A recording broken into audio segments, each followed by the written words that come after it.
Boa noite, irmãos. Irmãos, abram comigo, por favor, em Apocalipse, capítulo 3, do 14 ao 22. O tema hoje é: Eis que estou à porta e bato. Apocalipse 3, 14 ao 22. Vai ser exposto aqui, mas eu estarei lendo na minha tradução aqui. Se estiver diferente, mas é a mesma coisa. Os irmãos trouxeram a Bíblia também? Encontraram?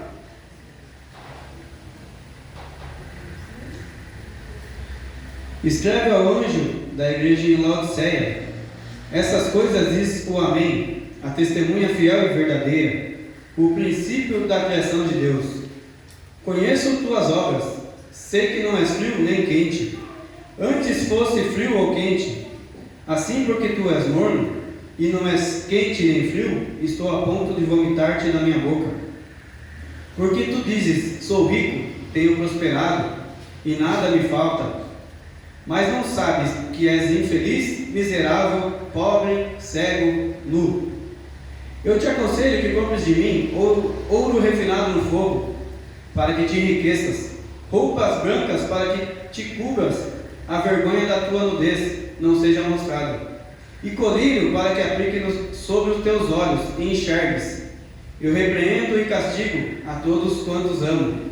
Sê, pois, zeloso e arrepende-te. 20.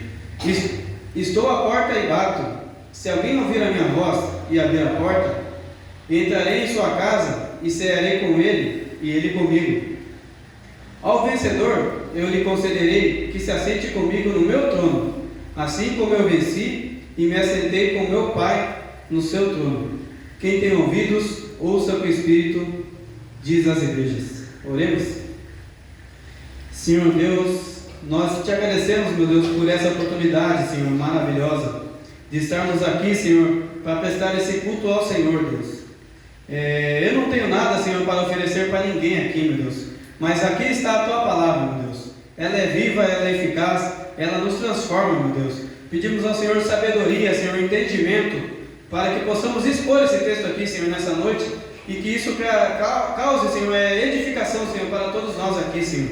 Começa falando comigo, começa falando com a Tua igreja, meu Deus, e que possamos sair daqui, Senhor, transformados, Senhor. Essa é a oração que eu faço em nome de Jesus. Amém. Amém, irmãos? Irmãos, o apóstolo João, ele escreve esse livro quando ele está preso na ilha de Patmos, né?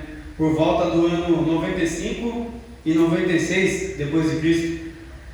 Só vou comentar aqui sobre o contexto histórico, né? Naquela época, tempos sombrios haviam chegado sobre a igreja.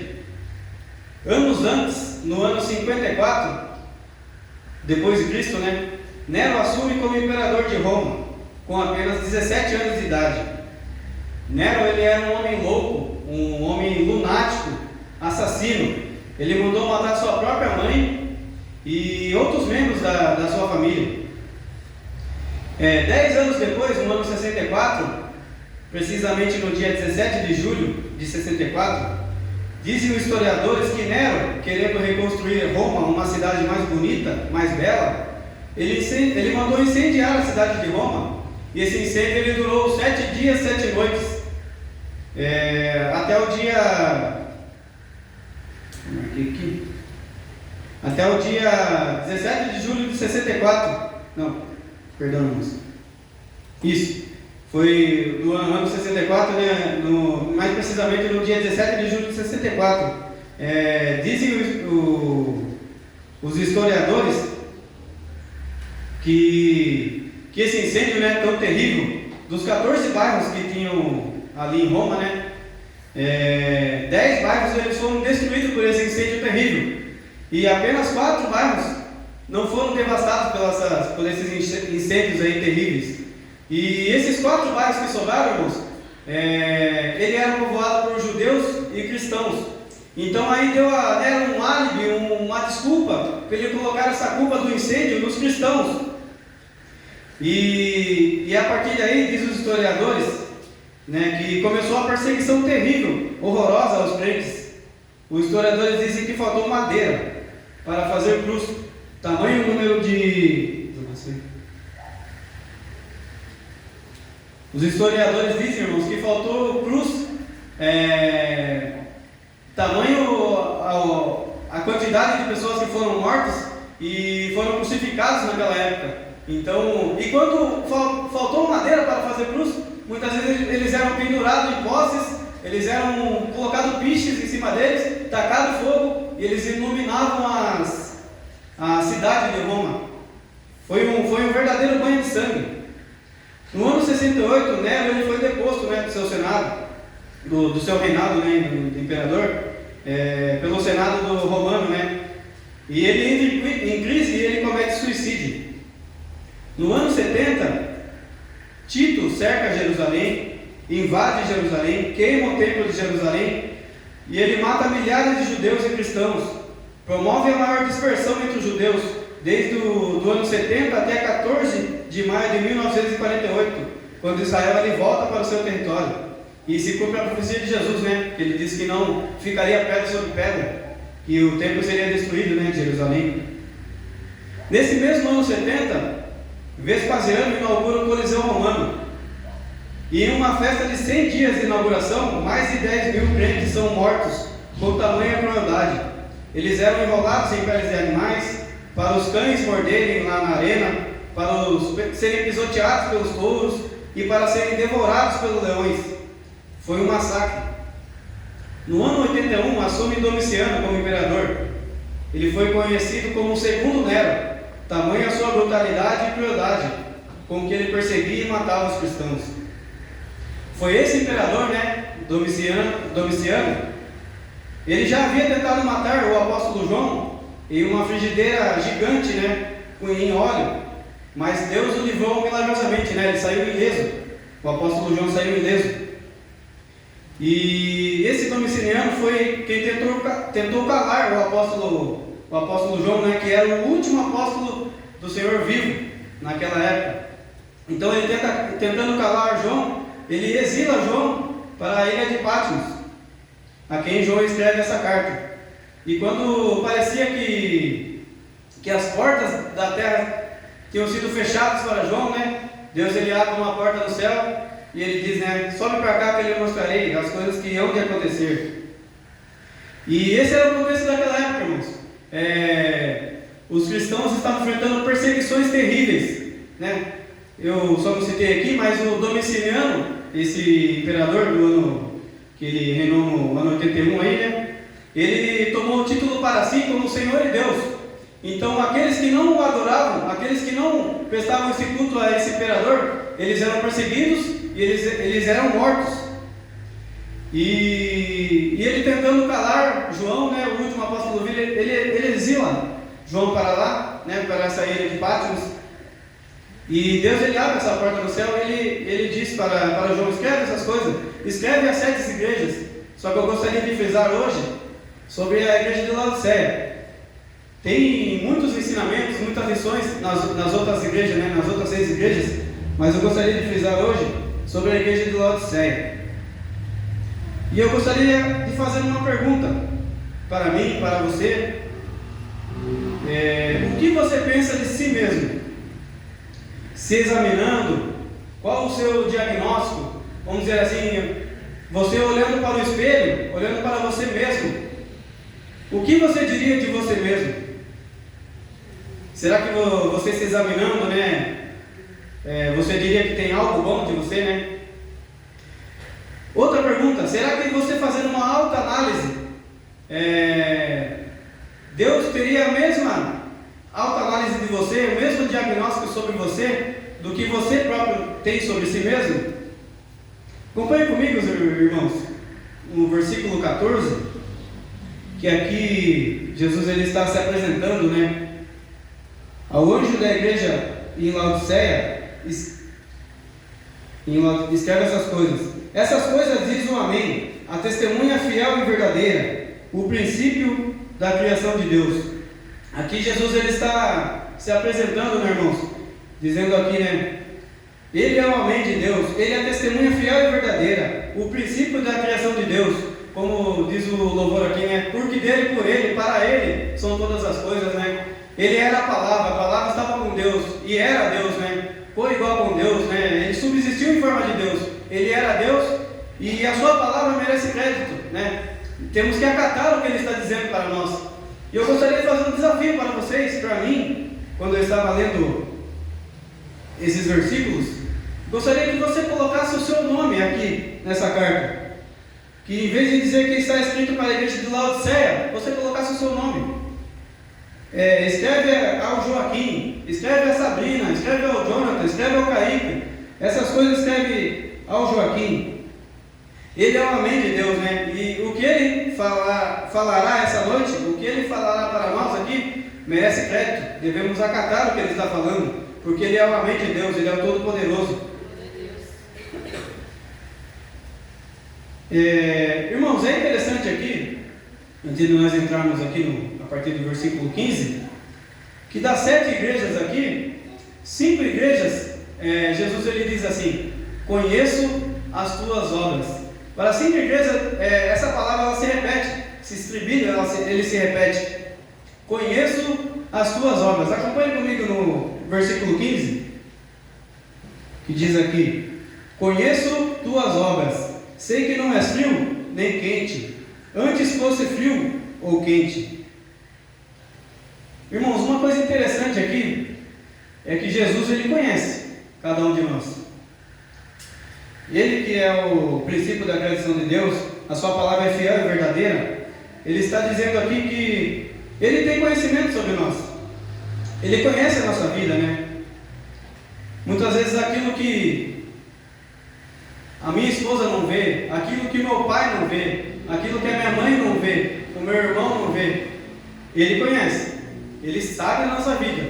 Aquilo que muitas vezes fazemos no secreto, muitas vezes aquilo que nós fechamos a porta do quarto, fechamos a porta do banheiro, aquilo que muitas vezes ninguém está vendo, Jesus está vendo. À luz de Salmos 139, 7 e 8, ele diz aqui: para onde poderia escapar do teu espírito? Para onde poderia fugir da tua presença? Se eu subir aos céus, lá estás. Se eu fizer a minha cama na sepultura, também estás. Nada pode ser escondido dele, irmãos. Ele conhece as nossas obras. Ele sabe como nós temos vivido. Será que temos vivido da maneira que agrada a Deus? É interessante aqui que no capítulo 2 também, irmão, versículo 1, ele diz aqui, né, que Jesus era aquele que anda entre os candeeiros de ouro, né? E o mistério dos candeeiros, dos candelabros de ouro, é que eram as 7 igrejas. Então Jesus ele está andando no meio da sua igreja. Ele está andando aqui no meio. Ele está nos sondando. Ele está vendo o que nós estamos sentindo. Ele sabe o que nós estamos sofrendo, perseguições, que não se compara às perseguições que eles estavam tendo naquela época, né? Mas ele conhece as nossas obras. É isso que eu gostaria de frisar com os irmãos, que isso é uma palavra importante aqui desses livros, que ele conhece as nossas obras. Ele sabe o que nós estamos vivendo. É aqui no 15 ainda, irmãos, a parte B dele, 6, pode colocar por favor, versículo 15. Conheço as tuas obras, que não é frio nem quente.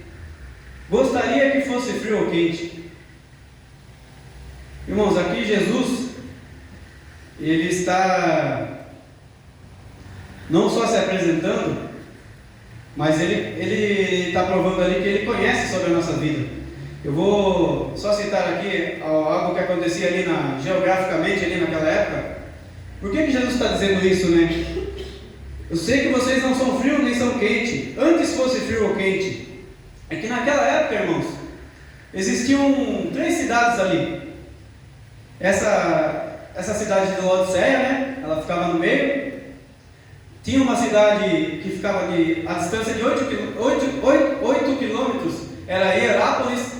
Essa cidade, ela tinha fonte termais, águas quentes, e essas águas eram terapêuticas. Muitas vezes as pessoas iam até essa cidade de Hierápolis e se banhavam nessas águas e curavam muitas vezes doenças.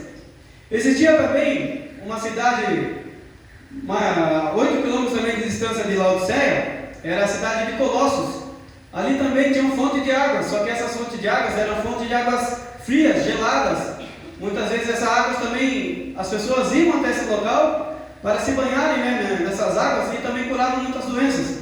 Quem aqui já jogou bola, quando você se machuca, você coloca o gelo aqui na perna, ou onde está machucado, você coloca e muitas vezes ali vai tratando ali a lesão ou alguma coisa. Muitas vezes os jogadores de futebol eles tomam banho em piscina de gelo. Então, Hierápolis tinha águas quentes, que eles, né, se banhavam ali, era terapêutico. Colossos também. Mas em Laodiceia, as águas chegavam ali por meio de aquedutos. Então ela saía de Hierápolis e ela chegava lá em Laodiceia morna, aquelas águas.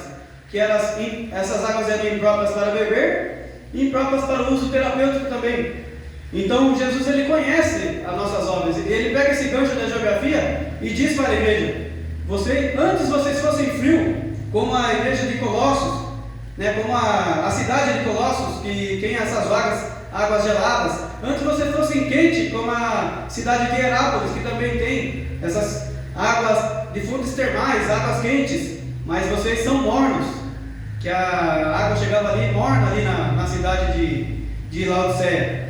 Então Jesus ele prova muitas vezes que ele conhece a nossa vida, ele sabe o que nós temos vivido. Ele sabe, ele conhece o nosso interior, né?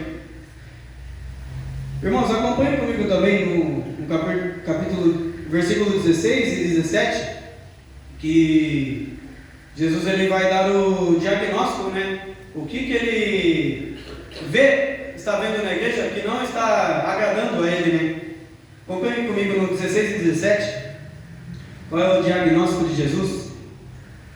Assim, porque tu és morno, não és frio nem quente, estou a ponto de vomitar-te da minha boca.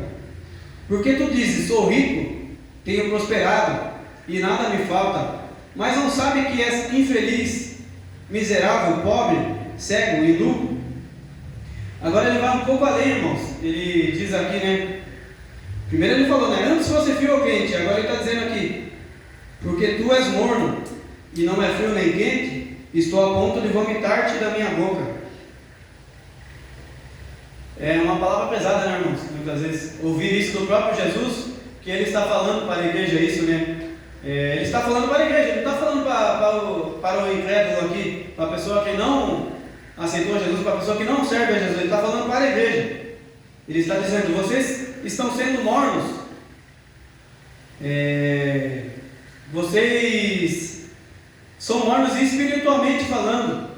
Como essa água que chega até vocês aí por meio desse arqueduto, vocês bebem essa água imprópria para beber, e ela dá ânsia de vômito, né? Ela dá essas náuseas. Vocês estão sendo assim. É isso que Jesus está falando para a igreja. E aqui no versículo seguinte, no 17, já vou voltar no versículo 16. Por que Jesus estava dizendo aqui? Porque tu dizes: sou rico, tenho prosperado, e nada me falta, mas não sabe que é infeliz, miserável, pobre, cego e nu? Muitas vezes, irmãos, nós temos a nossa visão de uma igreja próspera, de uma igreja que é cheia vamos dizer assim, do Espírito Santo, aquela igreja que está lotada, está amarrotada de gente, né? Aquela igreja próspera. Muitas vezes, essa igreja aqui, irmãos, eles olhavam para si mesmo, muitas vezes olhando: não precisamos de mais nada. Eu sou rico, nós temos prosperado, não está faltando nada. Eles olhavam para si próprios ali no espelho, irmãos, e falavam: nossa, como eu sou bonzinho, muitas vezes, né? E essa igreja aqui, irmãos, era uma das igrejas mais ricas da época, da Ásia ali, né? Elas era a igreja a cidade dos bancários, dos endinheirados da época, né? Essa cidade era muito próspera, eles tinham muito dinheiro, eles se orgulhavam muito das suas riquezas ali, dos seus bancos, né? Essa cidade também, irmãos, ela também era forte uma indústria de tecelagem. Eles se orgulhavam muito das suas roupas e dos seus tecidos que eles produziam ali. Tinha também a lã negra ali na época, que era muito. Ele tinha muito orgulho dessa lã negra. A cidade também, irmãos, ela era um dos grandes centros de medicina oftalmológica. Eles se orgulhavam muito ali desse pó frígio que eles tinham ali naquela época, que era como se fosse colírio ali e curava muitas doenças dos olhos.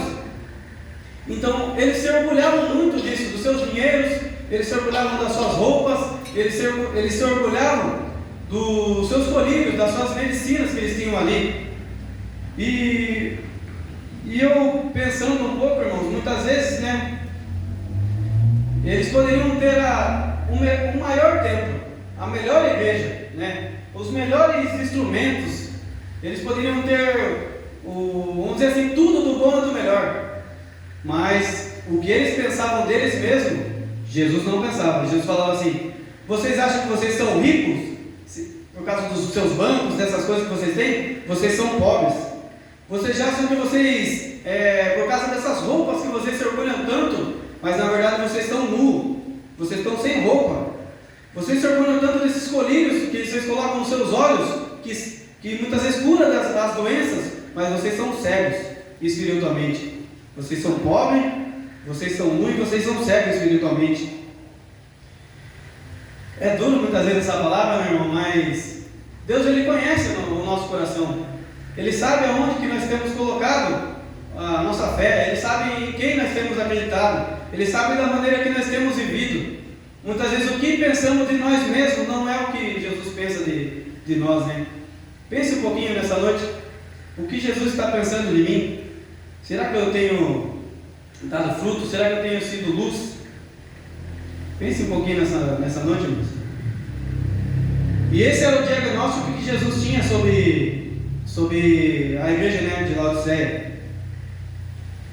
E é interessante aqui, irmãos, que Jesus, ele fala essa palavra dura. Mas acompanhe comigo no versículo 18, como que Jesus vai se apresentar aqui.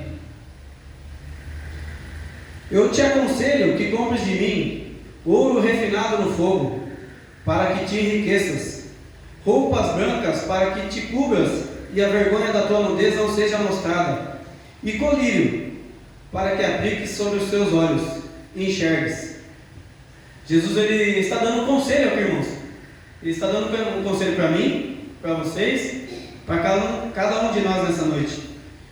Qual é o conselho de Jesus? Eu aconselho que vocês comprem de mim. Jesus é quem pode nos curar.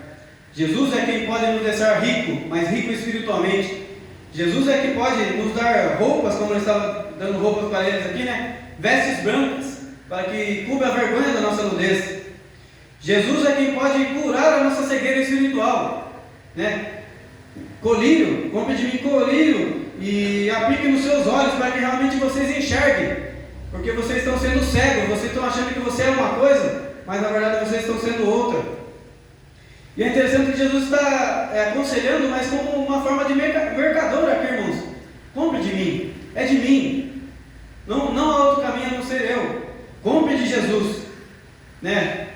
Jesus é o segredo para aquecer o nosso coração, para nos avivar. Alguém que é luz, né? Que dá sabor, alguém que faz a diferença. Então, Jesus é o nosso único refúgio, irmãos. Se nós estamos agindo de forma errada, né? Estamos muitas vezes achando que estamos fazendo certo, mas Jesus, ele conhece as nossas obras, ele sabe onde nós temos errado. Nós também sabemos muitas vezes. Só que a igreja aqui, irmãos, eles na verdade eles estavam aqui, ó, olhando para si mesmo, como tem a parábola do fariseu, né, e do publicano.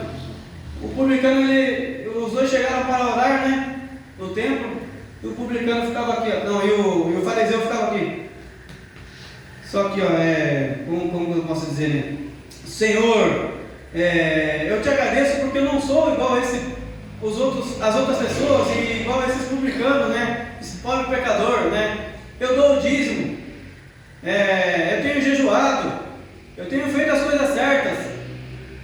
E o publicano, ele não ousava nem olhar para o céu, irmãos. Ele olhava aqui, ele batia no peito e ele dizia: Senhor, me perdoe porque eu sou um pobre pecador.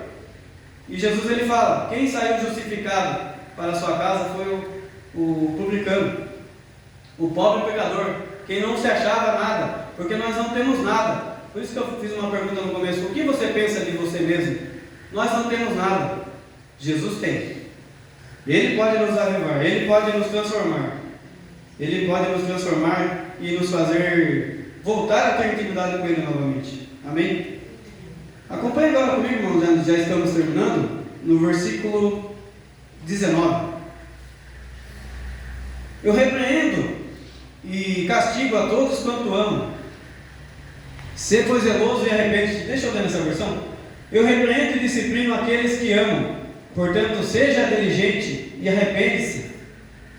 Jesus aqui ele vem com um apelo, irmãos. Depois de ele falar que é compre de mim, ouro refinado no fogo, compre de mim essas coisas. Eu sou a salvação de vocês. É em mim que vocês têm que crer.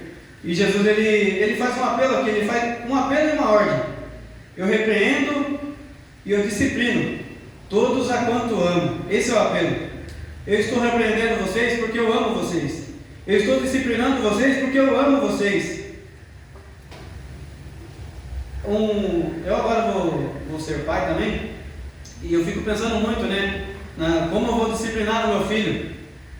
Se nós amamos o nosso filho, nós queremos disciplinar ele porque não queremos que ele viva de qualquer jeito por aí. Não queremos que ele vá para o mundo e viva de qualquer jeito. Faça os seus prazeres e viva aí com o mundo e morra nesse mundo, se perca nesse mundo, vamos dizer assim. Mas da mesma forma, Jesus, Ele nos ama e Ele nos disciplina, porque Ele não quer que nós fiquemos vivendo de qualquer forma. E Ele diz aqui, seja zeloso e arrepende-te. Essa é a ordem de Jesus. Ele diz aqui, repreendo e disciplino porque eu amo vocês, sejam zelosos, se arrependam-se. E no versículo 20 aqui, irmãos, que é o tema, estou à porta e bato. Se alguém ouvir a minha voz e abrir a porta, entrarei em sua casa e cearei com ele e ele comigo. Irmãos, é interessante aqui que depois de nós analisarmos aqui todo o contexto, Jesus está dizendo aqui, estou à porta e bato. O que estava acontecendo aqui, irmãos? Jesus, que é aquele que anda sobre a igreja, ele está no meio aqui, dos candeeiros de ouro, dos candelabros de ouro. Ele nos sonda que ele está no meio da igreja. Jesus, que era para ser o cabeça da igreja, o centro da igreja, estava lá na porta de fora. Estava na porta de fora batendo a porta. Eis que estou à porta e bato. Ele que era para ser o dirigente da igreja, ser o cabeça da igreja, usar a igreja de acordo com a sua vontade, estava lá na porta de fora. Quantas vezes nós fazemos isso com Jesus? Ele falou bastante comigo, nesses versículos aqui, irmãos. Jesus estava lá na porta, batendo, lá na porta de fora da igreja. Quantas vezes nós viramos a costa para Jesus? Muitas vezes.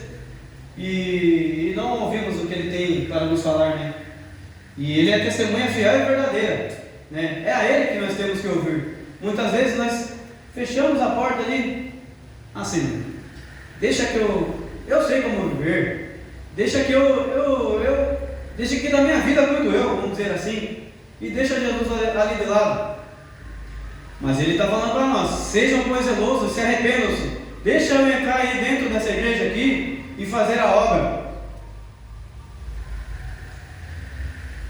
E Ele diz aqui, irmãos, e Jesus ele é tremendo quando Ele fala isso, Sejam zelosos, se arrependam-se, Eu estou aí do lado de fora batendo na porta, mas eu vou entrar aí e cear com vocês. Que nós participemos da mesa, do Senhor ali, ceando com Ele ali, tendo intimidade com Ele, sentando do lado ali, A ceia, nós simbolizamos isso, Que estamos aguardando que Ele venha, e fazemos esse memorial a Ele, Participando ali da mesa do Senhor, que simboliza ali também essa intimidade com Ele, com Jesus. Muitas vezes estamos perdendo essa intimidade. No que nós temos perdido essa intimidade? Muitas vezes ficamos tanto tempo, irmãos. Isso aí eu digo para mim também. Às vezes a gente pega o celular, começa a ver vídeos ali, seja no Instagram, no YouTube, no Facebook, seja onde for, no WhatsApp, começa a ver. Eu gosto de ver muitos vídeos engraçados, coisas assim, E daqui a pouco eu olho assim e falo, nossa, quanto tempo eu perdi aqui, muitas vezes, e muitas vezes é um tempo precioso que nós poderíamos usar para orar, falar com Deus, né? Buscar a direção de Deus, buscar o entendimento do que nós temos que fazer para a nossa vida, e nós ficamos ali perdendo. Não digo que você não tem que ter seu tempo de lazer, mas a quem nós estamos dando mais valor, né? Muitas vezes a nossos prazeres, a nossas vontades, ou a Jesus, né?